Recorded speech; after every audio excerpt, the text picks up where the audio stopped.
এই মাহে রমজানের কথাটা উল্লেখ করেছেন কিভাবে? শাহরু রমাদান আল্লাযী উনজিলা ফীহিল কুরআন। রমজান মাস কি মাস তোমরা কি জানো?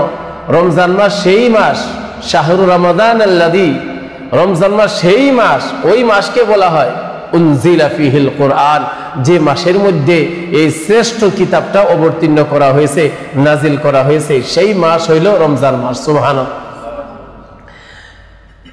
এই রমজান মাসকে আল্লাহ তাবারক তাআলা এক একজন মানুষকে জাহান্নামের থেকে জান্নাতে নেওয়ার জন্য আল্লাহ তাবারক তাআলা সুন্দরভাবে এই মাসকে সাজাইছেন। কিভাবে সাজাইছেন?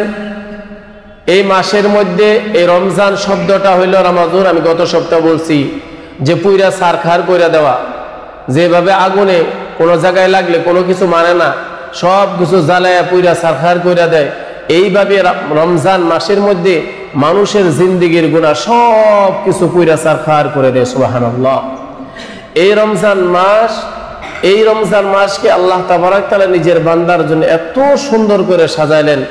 দেখেন, আমরা সেহরির থেকে স্টার্ট করি, আমরা সন্ধ্যার সময়, আমরা প্রথম যে সময় আমরা চাঁদ দেখি, দেখার পরে আমরা কি করি? আমরা নিয়ত করে নিই যে কালকে আমাদের রোজা স্টার্ট হবে। আর রাত্রেবেলা আমরা তারাবির নামাজ আমরা শুরু করি। কে নামাজ শুরু করি? তারাবির নামাজ আমরা শুরু করি। এই তারাবির নামাজ আমরা 20 রাকাত নামাজ আমরা পড়ি, আর তার মধ্যে আমরা কোরআনে কারীমের আয়াত আমরা শুনি। আর এই আয়াতের মধ্যে আমরা অন্য মাসের থেকে অগণন অধিক বেহিসাব সওয়াব আল্লাহ তাবারক তাআলা আপনার আমার আমলনামায় দিয়ে দেয়। সুবহানাল্লাহ। এই যে অন্য মাসের থেকে একটা বেশি আমল আল্লাহ তাবারক তাআলা আমাদেরকে দিলেন কি? তারাবির নামাজ। অন্য মাসে নাই, এই মাসে আছে। অর্থাৎ এই মাসটা যেভাবে একটা মেলা লাগলে, যেভাবে আমাদের ধর্মসভা বছরিকা অধিবেশন আসলে, যেভাবে একটা বিয়ার বাড়ির প্রোগ্রাম আসলে একটা সুন্দর করে প্যান্ডেল বা একটা মাহল, একটা বাড়িকে সাজানো হয়, এই বাড়িটাই চেনান যায় না, তাই না গো? একটা বিয়া বাড়িতে চেননি যায় না এটা বিয়া বাড়ি নাকি?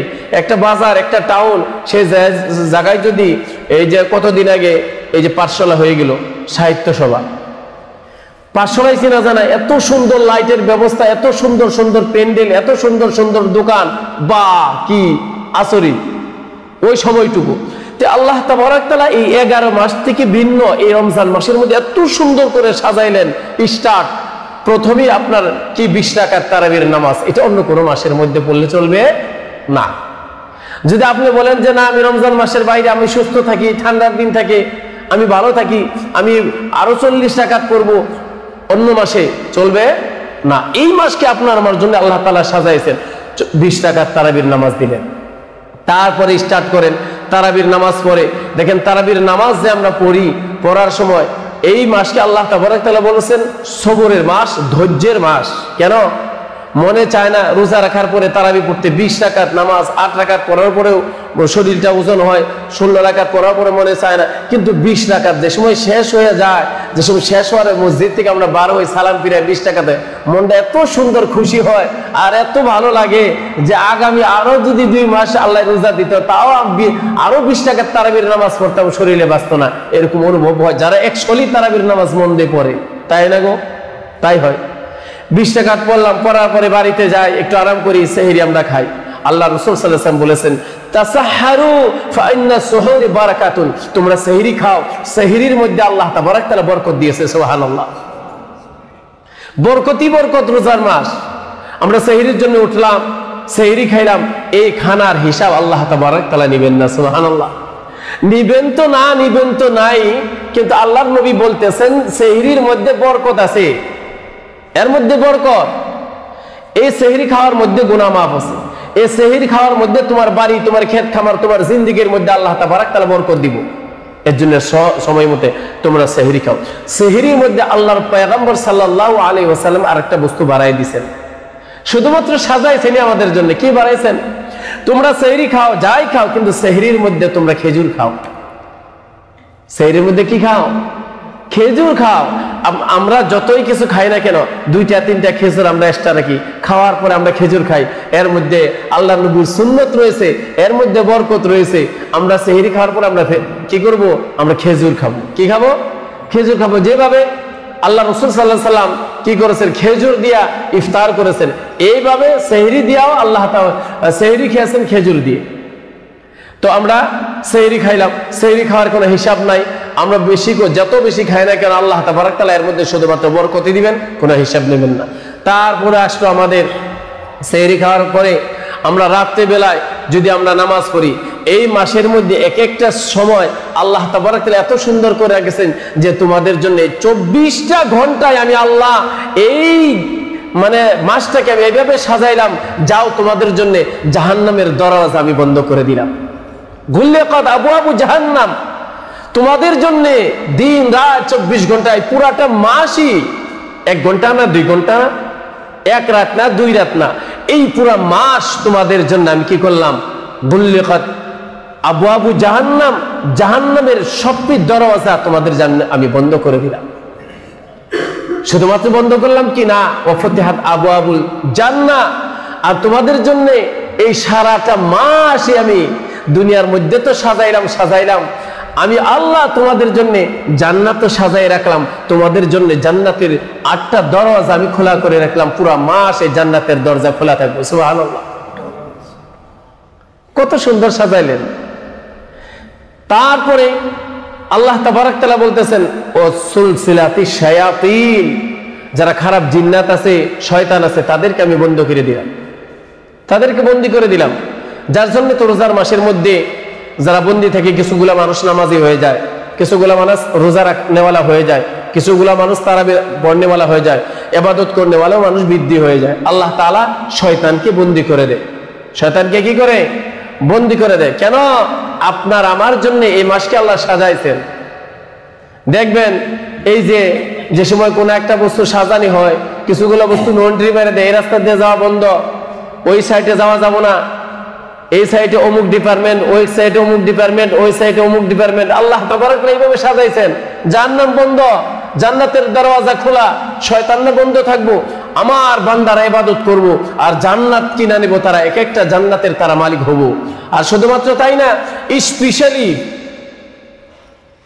স্পেশালি জান্নাত তাদের জন্য রাখা হয়েছে। ফিল জান্নাতি সামাদি আবওয়াব মিনহা বাবুন ইউসাম্মা রায়্যান, জান্নাম হলো রায়্যান, লা ইয়াদখুলুহা, কেউ ঢুকবে না সেই দরজা দিয়ে, ইল্লা সায়িমুন, শুধুমাত্র যারা রোজা রাখবো তাদেরকে আমি আল্লাহ তাবারক তাআলা সেই দরজা দিয়ে স্পেশালি ঢুকাবো। সুবহানাল্লাহ। এই মাসকে আর কত সুন্দর করে আল্লাহ তাবারক তাআলা সাজাইলেন। এই মাসের মধ্যে আমরা একটা ইবাদত করলে 70টা ইবাদতের সমতুল্য সওয়াব, একটা নফল ইবাদত করলে অপর মাসে 70টা ফরজ, অন্য মাসে ফরজ ইবাদত করার সমতুল্য সওয়াব আল্লাহ তাআলা দিবেন। এই মাসকে আল্লাহ তাবারক তাআলা এত সুন্দর করে সাজাইলেন, এত সুন্দর করে সাজাইলেন যে আমরা সারা দিন ভোকা থাকার পরে যে আমরা ইফতার করব, ইফতার করার টাইমে আল্লাহ তাবারক তাআলা বান্দাকে সাক্ষী রেখা, আল্লাহ তাবারক তাআলা ফেরেশতাকে সাক্ষী রেখা বান্দাদেরকে দেখায় যে আমার ফেরেশতারা দেখো, তোমরা বলেছিলা যে এদেরকে দুনিয়ার মধ্যে বানাবেন না, এরা রক্তপাত করবো, কাজিয়া করবো, লড়াই করবো, বিবাদ করবো, আপসের মধ্যে মারামারি করবো, কাটাকাটি করবো, এদেরকে বানানোর কি দরকার আছে? রব্বুল আলামিন, আমরা তো আছি লক্ষ লক্ষ কোটি কোটি ফেরেশতা আপনার ইবাদতের জন্য, এদেরকে বানাবেন না। সেই ফেরেশতাদেরকে আল্লাহ তাবারক তাআলা সাক্ষী রেখা বলে যে সময় আমরা ইফতার সম্মুখে নিয়ে থাকি, ইফতারের মধ্যে সবকিছু রেডি, পানি আছে, শরবত আছে, খেজুর আছে, বাদাম আছে, আঙ্গুর আছে, ফল আছে, মুড়ি আছে, বুট আছে, বড়া আছে, পায়েস আছে, খিচুড়ি আছে, ইত্যাদি ইত্যাদি কত কিছু ঠান্ডার আইটেম যে আমাদের সম্মুখে থাকে।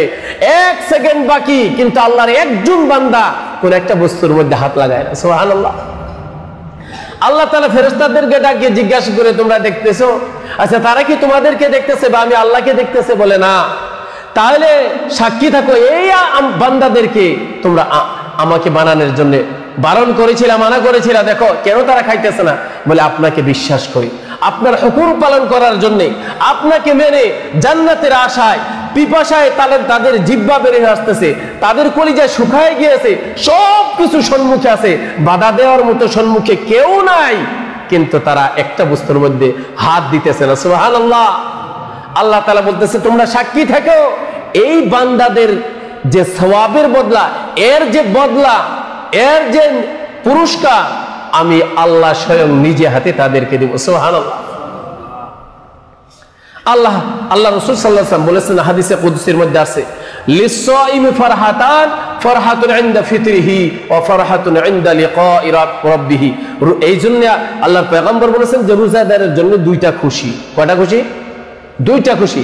একটা ইফতারের সময় দেখবেন, এই মানে সারা দিন রোজা রাখার পরে মনে হয় যে কালকে বোধহয় আর আমার রোজা রাখা হবো না, যে অবস্থা আমার, ডায়াবেটিস, অমুক তমুক ইত্যাদি নানান বেমার, কাজের ব্যস্ততা, কালকে তো আরো বেশি ব্যস্ততা ইত্যাদি ভাবা যায়। কিন্তু যে সময় ইফতারের সময় হয়, আপনি খেজুর বা পানি দিয়ে আপনি যে সময় ইফতার করবেন, ইফতার করার সাথে সাথে আপনার যেটা এনার্জি, যেটা খুশি আল্লাহ তাবারক তাআলা আপনাকে দেয়, সারা পৃথিবীর মানুষ এইটা বুঝবে না যেটা আপনার আমার অনুভূত হয়। কথা ঠিক না বলেন?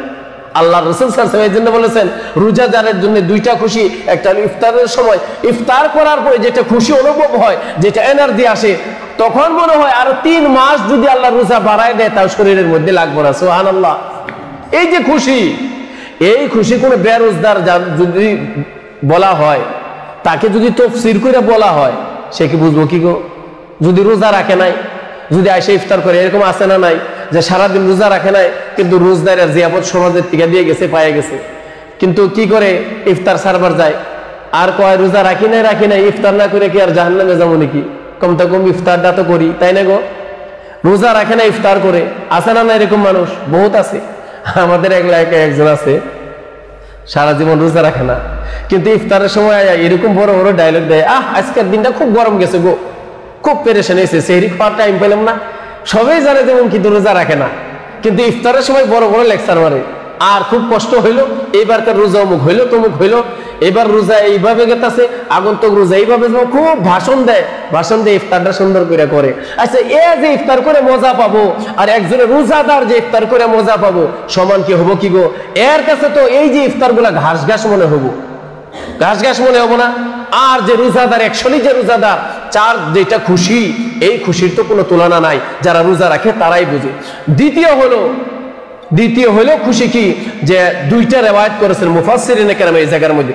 এক তো ঈদের দিনের খুশি, সারা মাস রোজা রাখার পরে যে ঈদের মধ্যে আসে, সুন্দর নতুন লেবাস পিঁধে আতর গোলাপ মেখে তারা যে ঈদগায় আসে, 1 মাস যাবত রোজা আসে, বুকের মধ্যে আশা নিয়ে আসে যে আজকে ঈদের দিন, খুশির দিন, আল্লাহ তাআলা আমাকে মাসুম বানায়া, বেগুনা বানায় বাড়িতে পাঠাবো।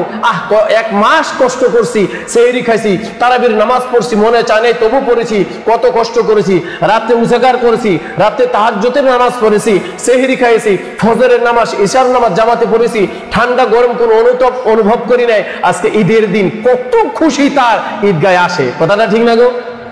কত খুশি, কত মজা লাগে যারা রোজা রাখে। কিন্তু এর মধ্যে এরকম মানুষ আছে সারা মাস রোজা রাখে নাই, কিন্তু তার টুপি, তার পাগড়ি, বাবা রে বাবা, আর তার যে জুব্বা, আরবিয়ান জুব্বা, টাকা পয়সা আছে, কি আতর, কি সেন্ট লাগাইছে, লাগাইয়া কি করে জানেন, আগের কাতারের মধ্যে হাজির, কিন্তু সারা মাস রোজার খবর নাই, তারাবির খবর নাই, সেহরির খবর নাই, কোনো কিছুই নাই।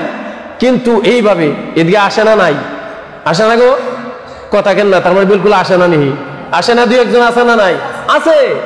একবারে যুব্বক, এত দামি আতর, এত দামি যুব্বক লাগবো আগের কাতারে। আরে যারা রোজাদার তারা এসে তো ঈদগায় জায়গাই পায় না। যারা রোজাদার তারা তো, যারা নামাজি তারা ঈদগায় এসে জায়গাই পায় না, ওই বেরোজা আগেই জুব্বা কুব্বা লাগাইয়া। আর যারা রোজা তারা ভাবে, ভাই যে পাগুড়ি যে জুব্বা লাগাছে এর আগের কাতারে দেই। কিন্তু সে যতই আগের কাতারে দাঁড়ায় বসুক, যতই জুব্বা কুব্বা, যতই দামি আতার লাগায়, কিন্তু ঈদের দিনও তার মনের মধ্যে, আগের কাতারেও যদি বসে, কিন্তু মনের মধ্যে যে একটা চুরচুর ভাব, এটা কিন্তু যাবো না। যাবো কি গো?